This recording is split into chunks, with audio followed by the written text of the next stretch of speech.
बिस्मिल्लाहिर्रहमानिर्रहीम। अस्सलाम वालेकुम स्टूडेंट्स। उम्मीद करता हूँ कि आप सब लोग खैरियत से होंगे और खुश होंगे। तो बच्चों, क्लास 10th इस्लामियात के शॉर्ट सवालात आपसे डिस्कस किए गए थे, यानी आपको बताए गए थे। तो आज की इस वीडियो में तफसीली सवालात और अहम अहादीस आपको बताई जाएंगी। तो अब तफसीली सवालात है। पहला टोटल 17 सवाल है जो अहम है, तो आपने इनको तैयार करना है। तो इंशाल्लाह इन्हीं में से ही जो है लॉन्ग सवालात आपके एग्ज़ाम में आएंगे। तो 1 है, पहला लॉन्ग सवाल है कि कुतुब समाविया की ज़रूरत और अहमियत पर नोट लिखें। दूसरा है, हदीस जिब्राईल अलैहिस्सलाम से क्या मुराद है? नीज़ हदीस जिब्राईल अलैहिस्सलाम से तालीम और तरबियत के हवाले से क्या सबक हासिल होता है? वजाहत करें। तीसरा है, फ़रिश्तों की तख्लीक, सफ़ात और ज़िम्मेदारियों पर नोट लिखें। चौथा है, अहद नबवी और अहद सहाबा कराम में अहदीस नबवी के कौन कौन से सहाइफ़ लिखे गए?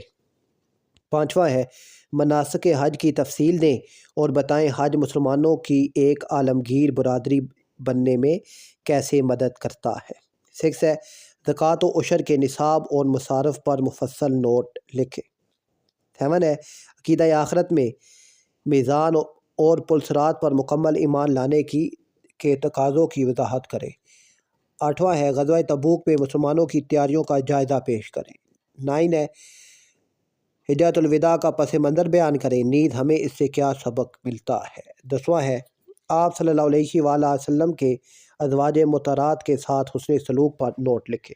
11th है, आप सल्लल्लाहु अलैहि वसल्लम के अंदाज़े तरबियत के असलूब के नुमायाँ पहलुओं को बयान करें। 12 है, हज़रत मूसा अलैहिस्सलाम और जादूगरों के मुकाबले को वाज़िया करें। 13 है, नबी करीम सल्लल्लाहु अलैहि वसल्लम की सीरत से ग़ीबत और बहतान की मिसालें पेश करें। 14 है, पैगाम पाकिस्तान के नाम से जारी होने वाले फतवे की रोशनी में जहाद के मुतल्लिक़ पाए जाने वाले गलत तसव्वुर को तफसील से बयान करें। 15 है, इस्लामी रियासत की खसूसियात तफसील से बयान करें। 16 है, कुरान करीम और अहादीस मुबारका की रोशनी में सूद की हुर्मत बयान करें। और 17 है, सूद खोरी मुआशरे को किस तरह तबाह करती है? तफसीली नोट लिखे। तो बच्चों, ये 17 अहम सवालात हैं। तो आपने इनको लाजमी तैयार करना है। उसके बाद अहम अहादीस मुबारका हैं। तो बच्चों, 6 अहादीस आपके सामने हैं।